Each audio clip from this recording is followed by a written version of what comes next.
बंदी छोड़ सतगुरु रामपाल जी भगवान की जय हो। परमपिता परमेश्वर सारी सृष्टि के रचनहार, कुल मालिक, असंख्य ब्रह्मांडों के रचयिता, जगत गुरु संत श्रोमणी सतगुरु रामपाल जी भगवान के चरण कमल में मुझ पवन दास का कोटि कोटि दंडवत प्रणाम। और आप सभी भाई बहनों को सत साहिब। पुण्यात्माओं, बीच में थोड़ी सी नेटवर्क की वजह से दिक्कत हो जाती है। 3 बजे का जो लाइव एपिसोड था उसमें बीच में नेटवर्क गायब हो गया था। उसके बाद दास ने वीडियो रिकॉर्डिंग के माध्यम से पूरा वीडियो बना के फेसबुक पे अपना जो पेज है शंका समाधान विद पवन दास, और यूट्यूब पे भी अपना चैनल है शंका समाधान विद पवन दास, दोनों पे दास ने अपलोड कर दिया है। आप जी वहां से उसको देख सकते हैं और शेयर कर सकते हैं।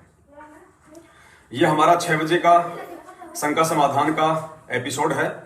और एक छोटी सी शंका है, हमारी एक बहन है, उन्होंने कहा कि भगत जी ये जो हिसार जेल से सतगुरुदेव जी के नाम से बताई जा रही ऑडियो जो संगत में वायरल की जा रही है, इनमें कितनी सच्चाई है?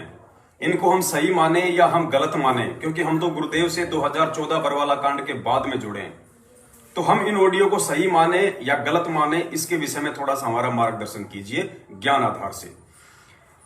देखिए पुण्यात्माओं, इस परमपिता परमेश्वर सतगुरु रामपाल जी भगवान के सत्संगों की दुनिया में कहीं कोई व्याकरण आपको नहीं मिलेगी। और यदि इसकी कोई एकमात्र व्याकरण है तो वो है साध संगति। आपको साध संगति से ही परमेश्वर के सत्संगों का रहस्य मर्म सार समझ में आ सकता है, अन्यथा नहीं आ सकता। 10 मिनट के अंदर अंदर दास ये प्रयास करेगा आप जी को वर्तमान में सतलोक आश्रम मैनेजमेंट हरियाणा वालों द्वारा हिसार जेल से सतगुरुदेव जी की बताई जा रही ऑडियो की सच्चाई। समझना ना समझना आपके संस्कार और जो है बुद्धि के ऊपर डिपेंड करेगा। पुण्यात्माओं, वर्तमान में हम जानते हैं कि हमारी परीक्षा चल रही है, क्योंकि परमेश्वर ने 27 वर्षों तक बहुत अच्छे से हमारे को यह तत्व ज्ञान पढ़ाया है। और उस ज्ञान की परमात्मा आज हिसार जेल में बैठ के हमारी परीक्षा ले रहा है।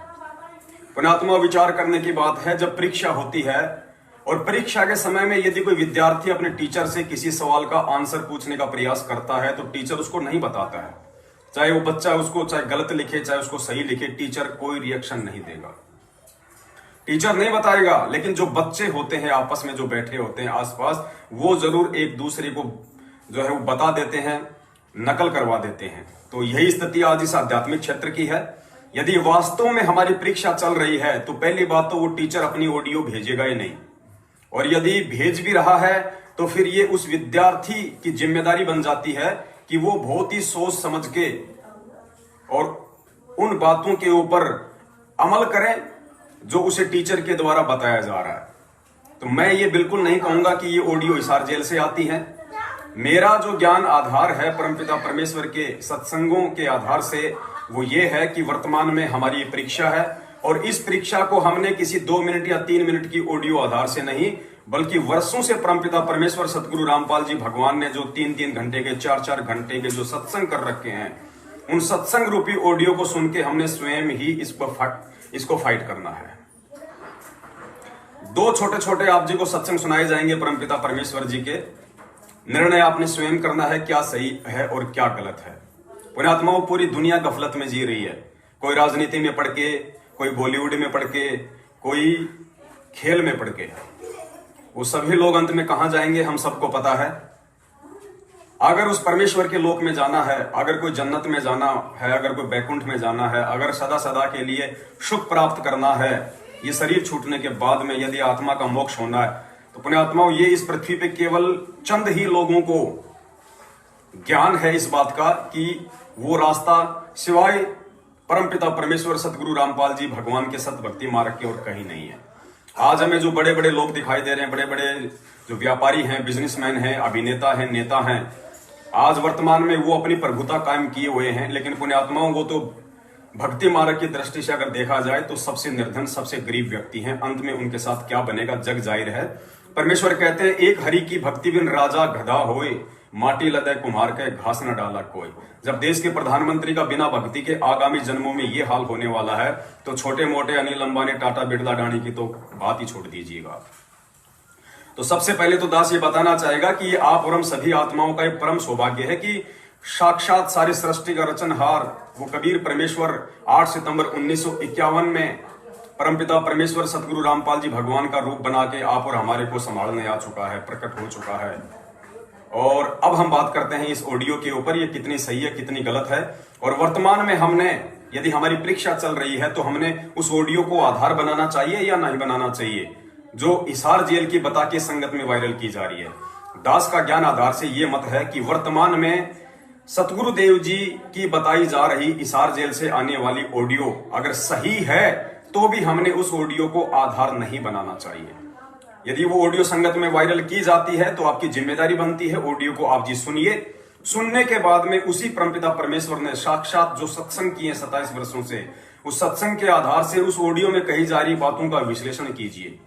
यदि उस ऑडियो में वो बातें जो गुरुदेव के सत्संगों से मैच करती हैं, मेल खाती हैं, आप उनको एक्सेप्ट कीजिए।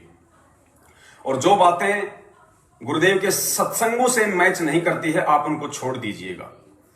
इसके लिए परमपिता परमेश्वर ने 2 ही रास्ते बताए हैं। यदि कोई धर्म संकट की स्थिति पैदा हो जाए या ऐसी कोई संशय वाली स्थिति यदि काल या उसके एजेंट संगत में पैदा कर दें, तो उस समय एक भगत ने क्या करना चाहिए, उसका रास्ता परमपिता परमेश्वर ने अपने सत्संगों के माध्यम से निकाल के रखा हुआ है। गुरुदेव ने क्या बताया पुण्यात्माओं कि परमात्मा ने अपना विधान बना के छोड़ रखा है। परमेश्वर ने अपना विधान बना के छोड़ रखा है। परमात्मा सिर में दर्द नहीं करता। उस विधान पे यदि उनका कोई भगत सही चलेगा तो उसको सही फल की प्राप्ति होगी, विधान को तोड़ेगा तो उसको कुछ भी प्राप्ति नहीं होगी सिवाय दुख और तकलीफों के। तो परमेश्वर ने एक त्योरियों के बीज का, त्योरियो एक घिया के जैसा आता है जिसको तुर्रई भी बोलते हैं, जिसकी सब्जी बनती है वो लंबी लंबी आती है 1-1.5 फुट की, जिसकी सब्जी बनती है त्योरू बोलते हैं, उसको तुर्रई भी बोलते हैं। तो परमेश्वर ने उसके बीज का एग्जाम्पल देते हुए आप और हमको अपना विधान समझाने का प्रयास किया है कि जिस प्रकार एक किसान एक बीज उस तुर्रई का खेत में डाल देता है, उसके बाद वो किसान टेंशन नहीं लेता है, उसके बाद वो बीज फलता है, क्योंकि बीज में परमपिता परमेश्वर ने अपना एक विधान डाल दिया कि ऐसे ऐसे बड़ा होगा, फिर ये बाहर निकलेगा, फिर अंकुरित होगा, फिर ये पौधा बनेगा, फिर इसके बेल लगेंगे, फिर इसके फल लगेगा। तो परमात्मा ने वो विधान बना के छोड़ दिया उस बीज में। अब परमात्मा सिर में दर्द नहीं करता। इसी प्रकार गुरु जी कह रहे हैं कि परमेश्वर ने भक्ति मार्ग का अपना विधान बना के छोड़ दिया, और परमेश्वर का विधान है 27 साल से किए गए सत्संग। अब जो उन सत्संगों को आधार बना के भक्ति मार्ग पे चलेगा वो सफल होगा। जो सत्संगों के विपरीत कोई क्रिया करेगा अपनी मनमर्जी से या किसी अन्य भगत के कहने से, तो फिर वो मनमाना आचरण हो जाएगा और फिर उसको क्या प्राप्ति होगी ये आप और हम सब जानते हैं। तो सुनिए, पहले परमपिता परमेश्वर का ये विधान उस तुर्रई के बीज के माध्यम से हमें गुरुदेव ने समझाने का प्रयास किया है, और आपको भी समझना चाहिए। केवल गुरुदेव के ज्ञान को आधार बनाना चाहिए वर्तमान में, ना कि देखा देखी में अपने स्टेट कोऑर्डिनेटर के पीछे चलना चाहिए, ना किसी नामदान संचालक के, ना कोऑर्डिनेटर के, ना ही गुरुदेव के कलयुगी काल एजेंट परिवार के पीछे। और उसको भी कह दिया कि तूने भी इसके ऊपर आसक्ता व्यक्त की है, तो परमात्मा के दिल से उतर गए हो और जाओ इसके साथ धक्के खाओ। तो इस ज्योत निरंजन ने फिर बहुत विनय करी कि मुझे यही रहने दे, बाहर ना निकाले। जोगजीत मेरी अर्ज कर दे परमात्मा से। जोगजीत ने कहा कि फाइनल फैसला है, जोगजीत रूप में परमात्मा ने कहा, और निकल गया यहाँ से। 2 सेकंड लगा बस। इतने में इतना ही कहना था, ये 21 ब्रह्मांड विमान की तरह खिसक पड़े वहां से। तो जिसके एक वचन पर सारे ब्रह्मांड चल रहे हैं, कबीर परमात्मा के, सतपुरुष के, पूरे एक वचन से कि जाओ ऐसे ऐसे करो, ऐसे सब पदार्थों में गुण एक वचन से भर दिए, और वो अपनी क्रिया उस परमात्मा के वचन से कर रहे हैं। अब जैसे एक तोरी का बीज कैसा होता है, और उसको बीज देते हैं और उसमें क्या बन जाता है, फिर आगे क्या लगते, क्या ये जादू नहीं? ये ब्रह्मांड ऐसे ही बनाए परमात्मा ने, उसके वचन से ये सब पदार्थ कार्य कर रहे हैं, उनमें गुण भर दिए परमात्मा ने कि ऐसे से ऐसे तुम ऐसा होगा, ऐसा ही हो रहा है। हमारा माँ के पेट में शरीर बनता है, एक पानी की बूंद तो अंदर फैक्ट्री लगा रखी है, उस मालिक का आदेश ऐसे होगा। अरे देखो क्या बने हैं, कैसे सुंदर, कितने कितने मोड़, कहाँ कहाँ इसमें हार्ड नारे, चाम अलग से, रक्त अलग से, सब मलमूत्र की कोथड़ी न्यारी न्यारी, तो ये बना के दिखाओ साइंस वाले किसी मटेरियल से, ऐसे उस परमात्मा का ही मटेरियल है, उससे ये अनुसंधान कर लेते हैं और भूल जाते हैं भगवान को। तो सब गुण उसी के दिए हुए हैं, उनका आदेश है ऐसे ऐसे होगा, इसके बाद ऐसे होगा, वो ही हो रहा है। अब परमात्मा ने सारा कुछ बनाकर सिर में दर्द नहीं रखा, विधान बना दिया, ऐसा करेगा उसको ऐसा होगा, ऐसा करेगा उसको ऐसा फल मिलेगा, इस बीज से ये होगा, इसमें ये गुण है, सभी पदार्थ बनाकर भेज दिए। और फिर विधान बना दिया कि ये मंत्र जाप करोगे तो इस तरह लाभ होगा, ये आपकी आपत्तियां टल जाएंगी। तो उस विधान से हम परिचित नहीं थे, जिस कारण से हम दुख पा रहे थे। अब वो विधान इस दास को बता दिया परमात्मा ने और सरेआम कहने का आदेश दे दिया। पुण्यात्माओं, समझ में आपके आ गया होगा कि परमात्मा ने सब कुछ बना के अपने सिर में दर्द नहीं रखा, एक विधान बना दिया, ऐसा होगा तो ऐसा होगा, ऐसा करोगे तो ऐसा होगा। तो भक्ति मार्ग का जो विधान है वो परमेश्वर ने अपने सत्संगों में डाल दिया है। उन सत्संगों के अनुसार और जो मर्यादा जो गुरुदेव ने बताई है, जो सावधानियां बताई हैं, भक्ति मार्ग की जो क्रिया बताई है कि कहाँ पे हम फेल हो सकते हैं, कहाँ पे हम पास हो सकते हैं, किस प्रकार से काल हमारे को ठग सकता है, वो सारी विधि, सारी प्रोसीजर परमात्मा ने 27 वर्षों से अपने सत्संगों के माध्यम से हमें बता दी है। आज हिसार जेल में बैठ के परमात्मा सिर में दर्द नहीं लेगा।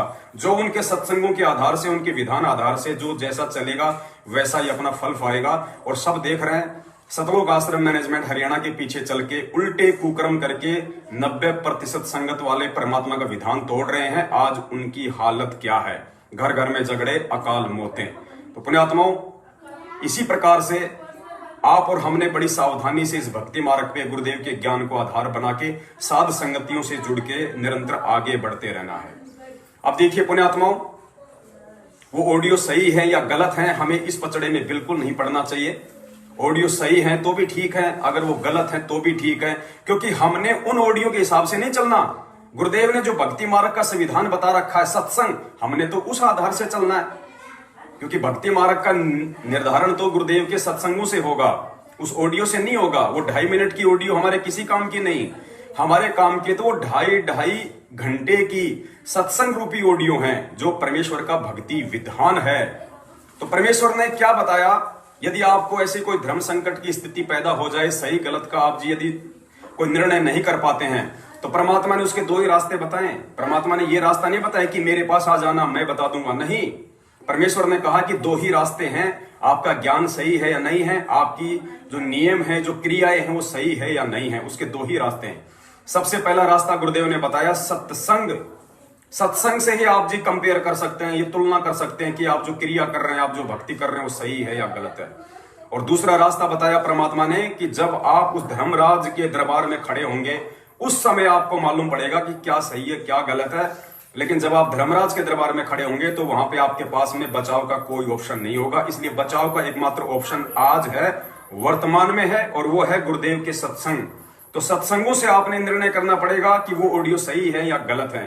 जितना उस ऑडियो में गुरुदेव के ज्ञान आधार से सही है वो सही है, जितना उसमें गलत है वो गलत है, वो हमने स्वीकार नहीं करना है। सुनिए परमपिता परमेश्वर जी का ये अटल संविधान।